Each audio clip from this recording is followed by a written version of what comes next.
नमस्कार। प्रादेशिक समाचार के साथ मैं नूतन लकड़ा। पहले मुख्य समाचार। संसद का मानसून सत्र आज से शुरू। राज्यसभा में झामुमो के केंद्रीय अध्यक्ष और पूर्व मुख्यमंत्री शिबू सोरेन सहित 15 नवनिर्वाचित सदस्यों ने ली सदस्यता की शपथ। राज्यसभा के उपसभापति चुने गए हरिवंश नारायण सिंह दूसरी बार दर्ज की जीत। प्रधानमंत्री ने दी बधाई। मुख्यमंत्री हेमंत सोरेन 3 दिवसीय दुमका दौरे पर कई योजनाओं का करेंगे उद्घाटन और शिलान्यास। और कृषि मंत्री ने कहा, निर्धारित मूल्य से ज्यादा कीमत वसूलने वाले यूरिया के थोक विक्रेताओं पर होगी कार्रवाई। उड़नदस्ता टीम करेगी जांच। और अब समाचार विस्तार से। संसद के मानसून सत्र आज से शुरू हो गया। कोरोना संक्रमण को देखते हुए सत्र का आयोजन 2 पालियों में सुबह 9 बजे से दिन के 1 बजे तक और दिन के 3 बजे से शाम 7 बजे तक किया जा रहा है। सत्र के दौरान 1 अक्टूबर तक 18 बैठकों में 45 विधेयक और 2 वित्तीय प्रस्ताव सदन के पटल पर रखे जाएंगे। 11 विधेयक अध्यादेशों के स्थान पर लाए जाएंगे। आज सवेरे लोकसभा की बैठक शुरू होने पर पूर्व राष्ट्रपति प्रणब मुखर्जी, सांसद एच वसंत कुमार, प्रख्यात गायक पंडित जसराज तथा लालजी टंडन, अजीत जोगी और चेतन चौहान सहित 13 पूर्व सदस्यों को श्रद्धांजलि देने के बाद 1 घंटे के लिए स्थगित कर दी गई। इससे पहले लोकसभा अध्यक्ष ओम बिरला ने दिवंगत नेताओं और राष्ट्र की रक्षा में शहीद हुए सुरक्षाकर्मियों को श्रद्धांजलि दी। श्री बिरला ने चिकित्सकों, नर्सों, स्वच्छता कर्मचारियों, पुलिसकर्मियों, स्वैच्छिक कार्यकर्ताओं जैसे उन कोरोना योद्धाओं को भी याद किया जिन्होंने महामारी से लड़ते हुए अपने प्राण गंवा दिए। कोविड-19 महामारी के बीच आयोजित होने वाले अपने तरह के पहले मानसून सत्र में सदस्यों ने मास्क पहनकर सामाजिक दूरी के दिशा निर्देशों का पालन करते हुए कार्यवाही में भाग लिया। झारखंड मुक्ति मोर्चा के केंद्रीय अध्यक्ष शिबू सोरेन ने आज राज्यसभा सांसद की सदस्यता ग्रहण की। श्री सोरेन ने सदस्यता ग्रहण करने के बाद ट्वीट संदेश में अपने पुत्र और झारखंड के मुख्यमंत्री हेमंत सोरेन ने इसे ऐतिहासिक पल बताया। उन्होंने राज्यवासियों को शुभकामनाएं देते हुए कहा कि शिबू सोरेन के मार्गदर्शन में झारखंड कई नई ऊंचाइयों को छुएगा। गौरतलब है कि जून में झारखंड में 2 सीटों के लिए हुए राज्यसभा के चुनाव में निर्वाचित होने के बाद शिबू सोरेन स्वास्थ्य कारणों के कारण राज्यसभा की सदस्यता ग्रहण करने दिल्ली नहीं जा पाए थे।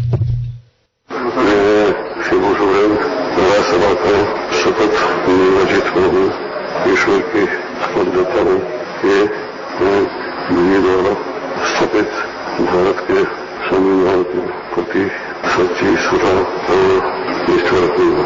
मैं भारत की एकता और अखंडता अक्षुण्ण रखूंगा तथा इस पद के लिए मैं ग्रहण करने वाला हूँ उससे कर्तव्य तथा निर्वाचन करूंगा। लोकसभा ने आज राष्ट्रीय होम्योपैथिक आयोग विधेयक 2019 और राष्ट्रीय भारतीय चिकित्सा पद्धति आयोग विधेयक 2020 पारित कर दिया है।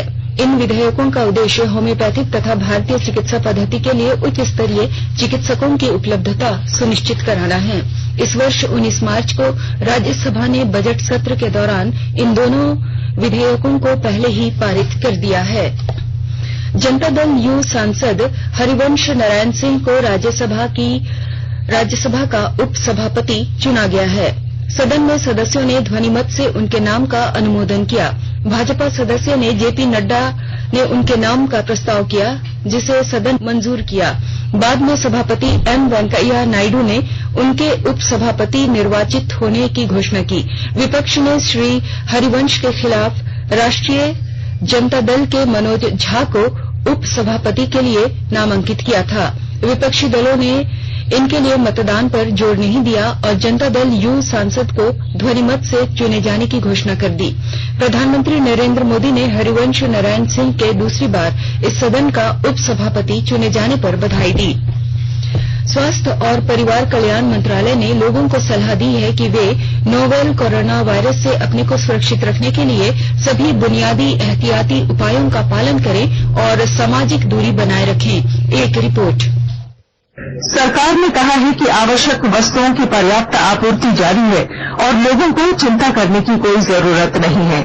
लोगों को सलाह दी जाती है कि वे आवश्यक वस्तुओं और चिकित्सा सामानों की खरीदारी करते समय धैर्य रखें और शांत रहें।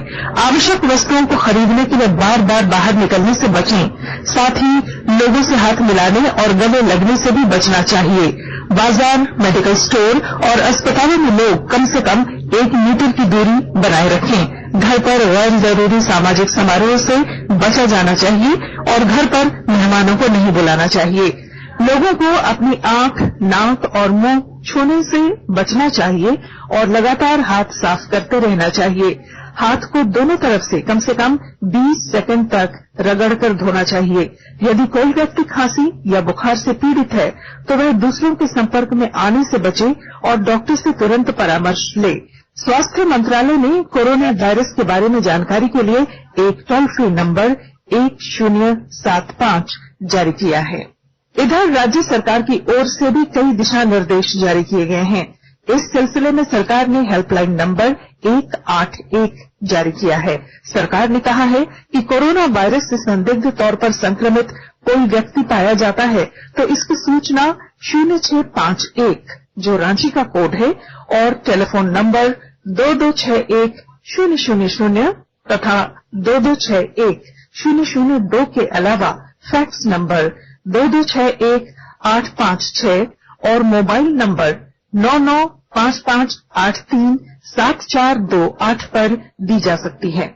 आकाशवाणी रांची भी आपसे अपील करता है कि कोविड-19 के संक्रमण से बचने और अन्य लोगों को सुरक्षित रखने के लिए कृपया घर पर ही रहें और सरकारी दिशा निर्देशों का पालन करें। पद्म पुरस्कारों के लिए ऑनलाइन नामांकन और सिफारिश का कल अंतिम दिन है। अगले वर्ष गणतंत्र दिवस के अवसर पर इन पुरस्कारों की घोषणा की जानी है। इन पुरस्कारों के लिए नामांकन केवल पद्म अवार्ड्स पोर्टल पर ऑनलाइन स्वीकार किए जाएंगे। केंद्रीय गृह मंत्रालय ने सभी मंत्रालयों और विभागों, राज्य सरकारों, भारत रत्न तथा पद्म विभूषण से सम्मानित व्यक्तियों तथा प्रतिष्ठित संस्थाओं से अनुरोध किया है कि वे प्रतिभावान व्यक्तियों की पहचान कर उनकी सिफारिश करें। आकाशवाणी के ताजातरीन समाचारों के लिए आप हमारे वेबसाइट newsonair.com पर लॉग ऑन कर सकते हैं। ताजा समाचार ट्विटर @AIR News Alerts और Facebook page All India Radio News पर भी उपलब्ध है। आप प्रादेशिक समाचार एकांश के Twitter handle @AIR News_Ranchi, Facebook page और YouTube channel AIR News Ranchi पर भी हमारे बुलेटिन सुन सकते हैं। प्रादेशिक समाचार आप आकाशवाणी रांची से सुन रहे हैं। मुख्यमंत्री हेमंत सोरेन आज से 3 दिवसीय दुमका दौरे पर हैं। श्री सोरेन ने आज दुमका पहुंचने पर एयरपोर्ट पर उन्हें गार्ड ऑफ ऑनर दिया गया। 3 दिवसीय दौरे के दौरान मुख्यमंत्री दुमका में कई योजनाओं का उद्घाटन और शिलान्यास करेंगे। मुख्यमंत्री आज दुमका राजभवन में शहर के बुद्धिजीवियों से भी मिलेंगे। रांची जिले में कोविड-19 के प्रसार को देखते हुए होम आइसोलेशन में रहने वाले लोगों की निगरानी के लिए एक अलग टीम का गठन किया जाएगा। उपायुक्त छवि रंजन की अध्यक्षता में आज एम्बुलेंस सेल, आईडीएसपी और 1950 कॉल सेंटर सेल की समीक्षा बैठक आयोजित की गई। इस दौरान उपायुक्त ने कॉल सेंटर की कार्यशैली में सुधार के निर्देश दिए। उन्होंने एम्बुलेंस सेल को हर वक्त कार्यरत रहने का निर्देश दिया। उपायुक्त ने कहा कि आईडीएसपी सेल द्वारा जितने लोगों की पॉजिटिव रिपोर्ट की जानकारी दी जाती है उन्हें 24 घंटे के अंदर कोविड केयर सेंटर पहुंचाना सुनिश्चित करें।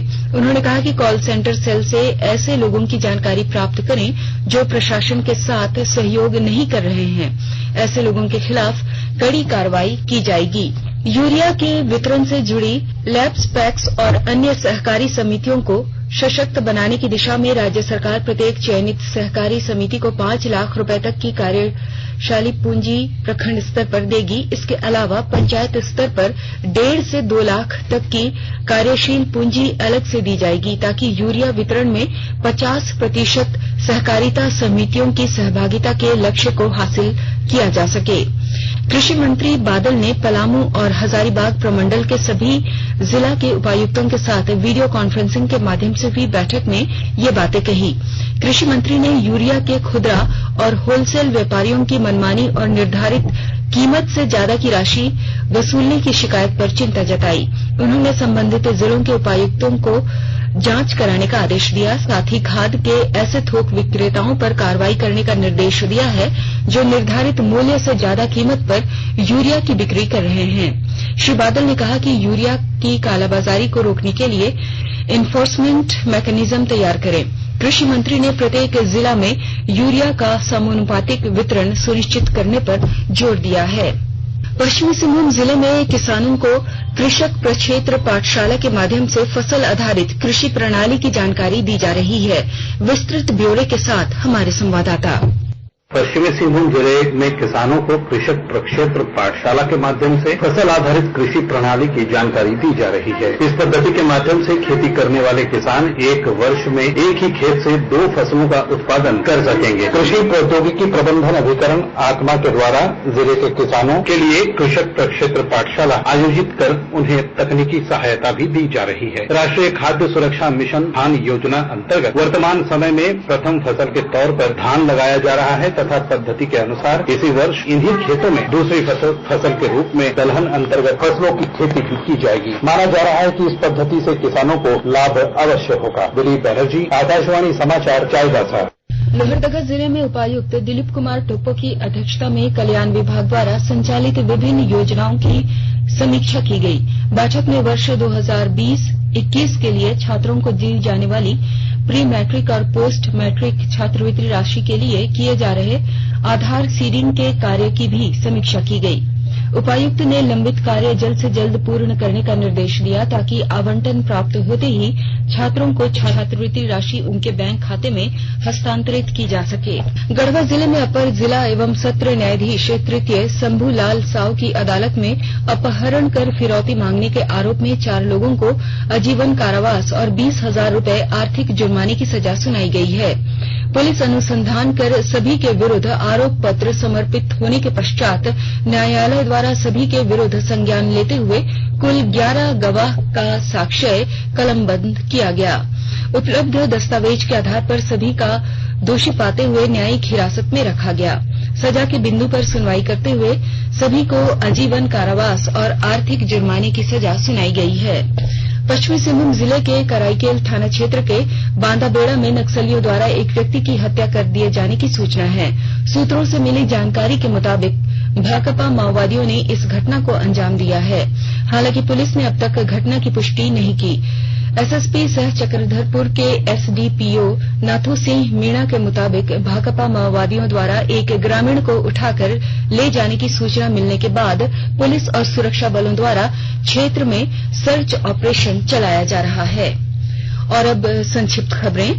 आज भारतीय जनमोर्चा बीजीएम के जमशेदपुर के साकची कार्यालय में बड़ी संख्या में कई राजनीतिक दलों के कार्यकर्ताओं और नेताओं ने पार्टी का दामन थामा।